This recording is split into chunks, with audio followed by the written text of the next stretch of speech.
Coming to the question, which of the following list of numbers form an AP? If they form an AP, write the next two terms. तो question में क्या दिया पूछा क्या जा रहा है कि जो हमारे पास एपीज दिए हुए हैं, अरिथमेटिक प्रोग्रेशंस के जो टर्म्स हैं हमारे पास, ठीक है, ये जो सीरीज हमें दिया हुआ है, डिफरेंट सीरीज है, तो क्या ये एपी में है या फिर नहीं है।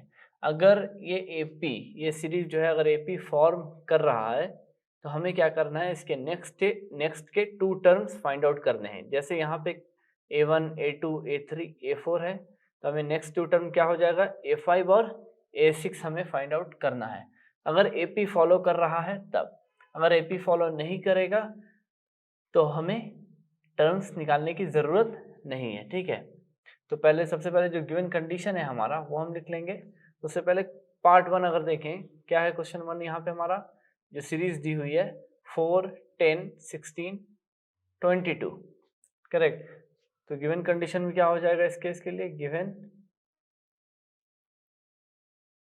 इसको हम लोग लिख सकते हैं फर्स्ट टर्म को a1 भी लिख सकते हैं या a भी लिख सकते हैं, दोनों ही राइट है।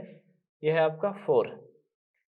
a2 कितना है हमारा, a2 है 10, a3 है 16 और a4 कितना है 22, ठीक है। तो ये चार टर्म्स, ये जो सीरीज के दिए हुए थे वो हमने यहाँ पे लिख लिया। अब उसके बाद क्वेश्चन अराइज होता है कि कोई भी सीरीज जब दिया हो हमें, कोई भी सीरीज, जैसे ये सीरीज है, अगर ये हमें दिया हुआ है क्वेश्चन में और हमें अगर जस्टिफाई करना है क्या वो एपी फॉर्म कर रहा है या नहीं कर रहा है, तो उसके लिए सबसे जो ज़रूरी चीज़ होती है वो होती है कॉमन डिफरेंस डी।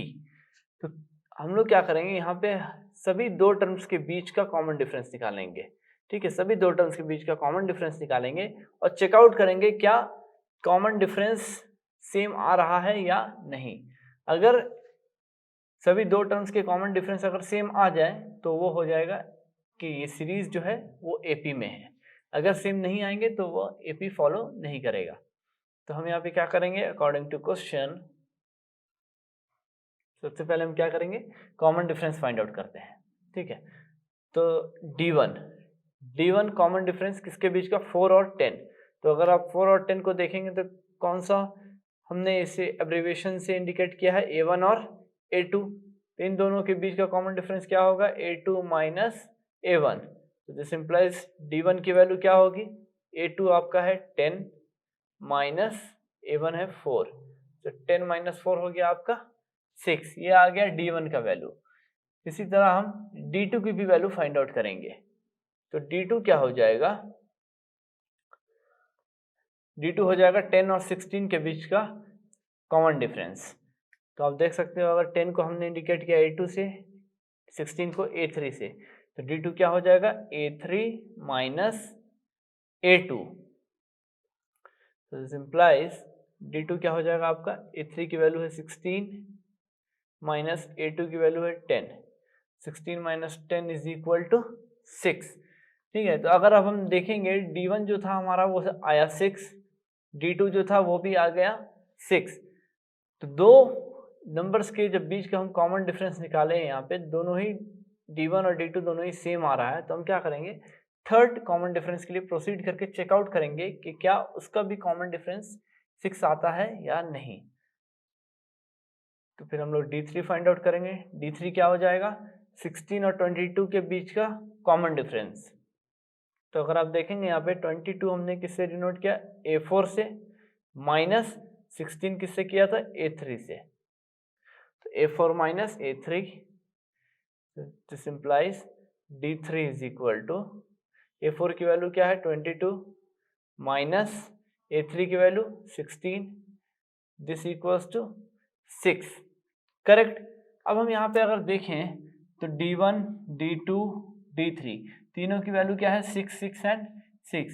मीन्स जो दो टर्म्स के बीच का जो कॉमन डिफरेंस हमने निकाला वो सभी केसेस में क्या हो रहा है, सेम आ रहा है। मीन्स 6 6 एंड 6 आ रहा है, ठीक है। तो इसका मतलब क्या हो गया, कॉमन डिफरेंस जो है वो सेम हो गया। तो जब कॉमन डिफरेंस सेम होता है तो कोई भी सीरीज दी हुई हो वो एपी फॉर्म कर जाता है। ठीक है, यहाँ पे हम लोग लिख सकते हैं द गिवन सीरीज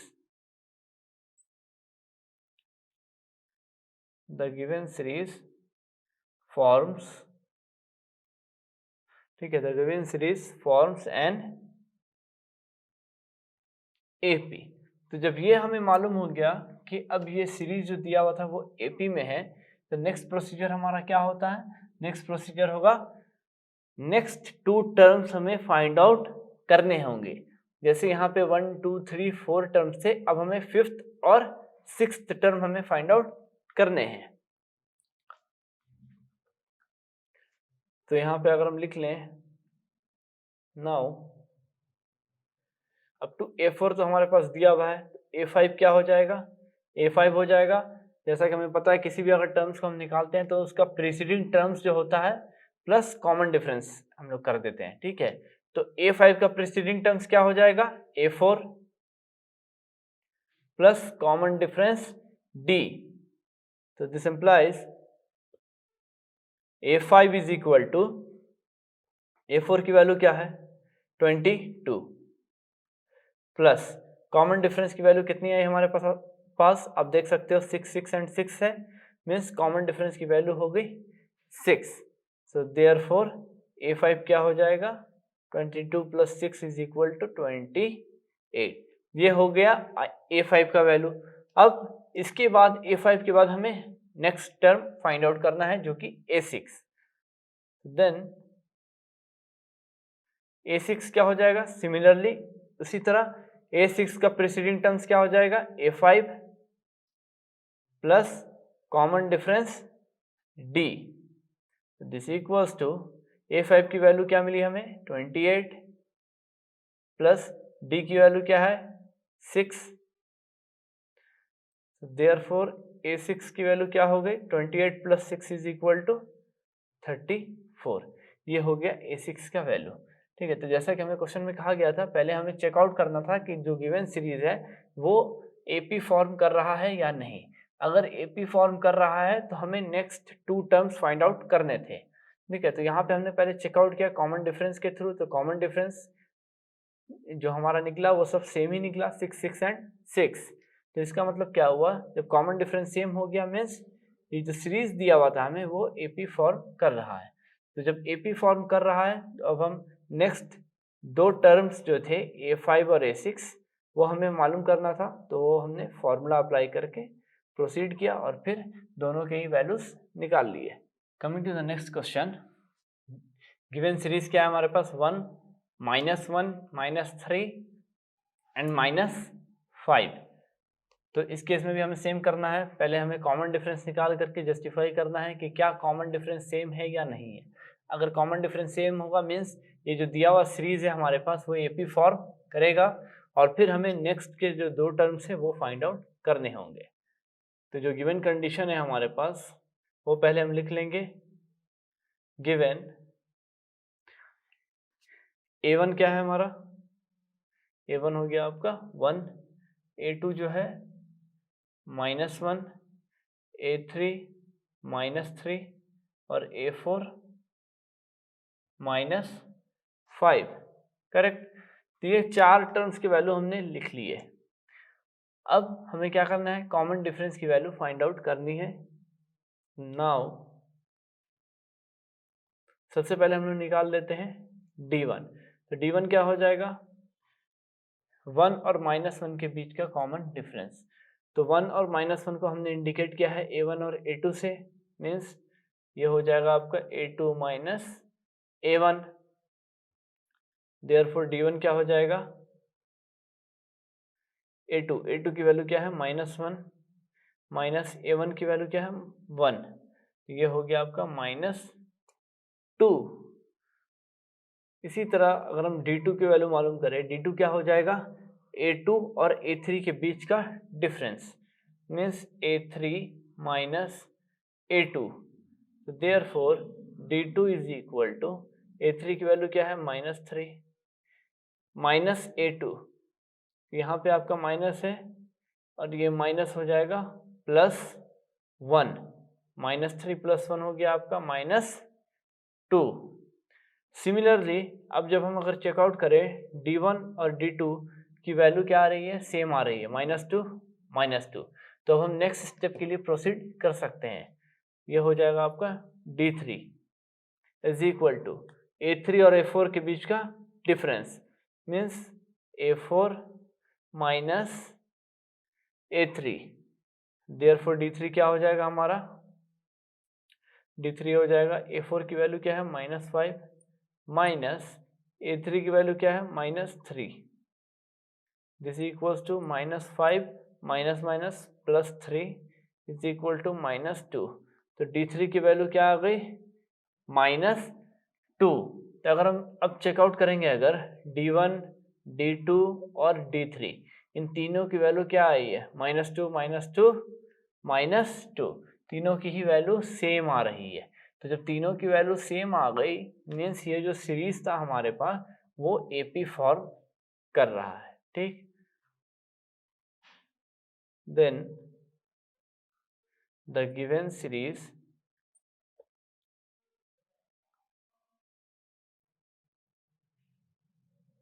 ठीक है, the given series forms an AP. तो जो दिया हुआ सीरीज अगर वो एपी फॉर्म कर रहा है मीन्स अब हमारा नेक्स्ट स्टेप क्या होगा, ये जो 4 टर्म्स दिए हुए थे इसके अलावा 2 और टर्म्स हमें फाइंड आउट करने पड़ेंगे, ठीक है। तो यहाँ पे हम अगर लिख लें A5, क्योंकि हमारे पास A1 A2 A3 A4 already दिया हुआ था, तो A5 क्या हो जाएगा, preceding terms plus common difference. A5 का प्रीसीडिंग टर्म्स कौन सा हो जाएगा, A4 plus common difference D, this equals to A4 की वैल्यू क्या है -5, ठीक है, प्लस कॉमन डिफरेंस D की वैल्यू आप देख सकते हैं सभी केसेस के लिए -2 है। तो A5 क्या हो जाएगा, -5 प्लस -2, तो ये हो गया आपका -7। अब नेक्स्ट स्टेप क्या होगा, जैसे हमने A5 निकाला वो और एक टर्म इसका निकाल लेंगे A6, तो A6 क्या हो जाएगा, अगेन A6 का भी सेम फॉर्मूला होगा, प्रीसीडिंग टर्म्स जो कि A5 plus common difference D, this equals to A5 की वैल्यू क्या है -7 प्लस कॉमन डिफरेंस D की वैल्यू आप देख सकते हो -2 हर केस के लिए, देयरफॉर A6 की वैल्यू क्या हो गई -7 प्लस -2 प्लस माइनस माइनस, ये हो जाएगा -7 -2 इज इक्वल टू -9, ठीक है। तो इस केस में भी ये जो गिवन सीरीज था वो एपी फॉर्म कर रहा है, क्यों, क्योंकि सभी जो कॉमन डिफरेंस हमने फाइंड आउट किए हैं हर 2 टर्म्स के बीच का वो कितना आ रहा है, सब सेम आ रहा है, -2 एंड -2। तो जब एपी फॉर्म कर गया तो अब हमें नेक्स्ट 2 टर्म्स फाइंड आउट करने थे, A5 एंड A6, वो हमने फाइंड आउट कर लिया। Coming to the next question, जो हमारा सीरीज दिया हुआ है वो क्या है, -2 2 -2 2 -2, ठीक है। तो इसमें भी हम सेम केस अप्लाई करेंगे, सबसे पहले जो गिवन टर्म्स है उसको असाइन कर देंगे, उसके बाद क्या करेंगे, कॉमन डिफरेंस हर 2 टर्म्स के बीच का कॉमन डिफरेंस हम लोग फाइंड आउट करेंगे। अगर कॉमन डिफरेंस सभी दोनों टर्म्स के बीच का अगर सेम आता है तभी वो एपी फॉलो करेगा, और जब एपी फॉलो कर जाएगा फिर हम फिर हम जो नेक्स्ट 2 टर्म्स हैं वो हम फाइंड आउट कर सकते हैं। और अगर किसी भी 2 टर्म्स के बीच का अगर कॉमन डिफरेंस सेम नहीं आता है तब उस केस में क्या होगा, हम लोग वहीं पे स्टॉप कर देंगे, क्योंकि कॉमन डिफरेंस अगर सेम नहीं आया मीन्स वो एपी के फॉर्म में होगा ही नहीं, ठीक है। तो पहले जो है हम गिवन कंडीशन लिख लेते हैं, गिवन फर्स्ट क्या हो जाएगा, A1 -2 A2 2 A3 क्या हो जाएगा -2 again A4 is equal to 2 और A5 क्या हो जाएगा आपका -2, करेक्ट। तो अब हम चेकआउट करते हैं क्या कॉमन डिफरेंस सेम आ रहा है या फिर नहीं। नाउ सबसे पहले हम लोग फाइंड आउट करेंगे D1 A1 और A2 के बीच का डिफरेंस, तो ये हो जाएगा A2 minus A1 is equal to A2 की वैल्यू क्या है 2 माइनस A1 की वैल्यू क्या है -2, करेक्ट। देयरफॉर D1 की वैल्यू क्या होगी, D1 क्या हो जाएगा हमारा 2 minus minus plus 2 is equal to 4। तो D1 की वैल्यू क्या आ रही है 4, ठीक है। अब उसी तरह हम लोग D2 की भी वैल्यू फाइंड आउट करेंगे। तो D2 क्या हो जाएगा हमारा A2 और A3 के बीच का डिफरेंस। तो D2 को हम लोग लिख सकते हैं A3 minus A2 this equal to A3 की वैल्यू क्या है -2 माइनस A2 की वैल्यू है 2। दिस इम्प्लाइज D2 की वैल्यू क्या हो गई -2 -4, करेक्ट। तो इस केस में हमने क्या देखा, D1 का जो वैल्यू था वो कितना आ रहा है 4, ठीक है। A1 और A2 के बीच का डिफरेंस जो हमने निकाला वो आया 4। बाद में हमने जब D2 की वैल्यू निकाली मीन्स A2 और A3 के बीच का डिफरेंस वो कितना आ गया -4। मीन्स यहाँ पे कंट्राडिक्शन है, D1 की जो वैल्यू है वो 4 है, D2 की जो वैल्यू है वो -4। मीन्स दोनों ही वैल्यू जो आ रही है वो क्या हो रहा है डिफरेंट आ रहा है, ठीक है। सो दिस देयर यहाँ पे हम लोग लिख सकते हैं therefore D1 not equal to D2। इसका मतलब जब कॉमन डिफरेंस सेम नहीं होगा तो जो गिवन सीरीज है हमारे पास वो AP फॉर्म नहीं करेगा। तो हम लोग लिख सकते हैं यहाँ पे हेंस द गिवन सीरीज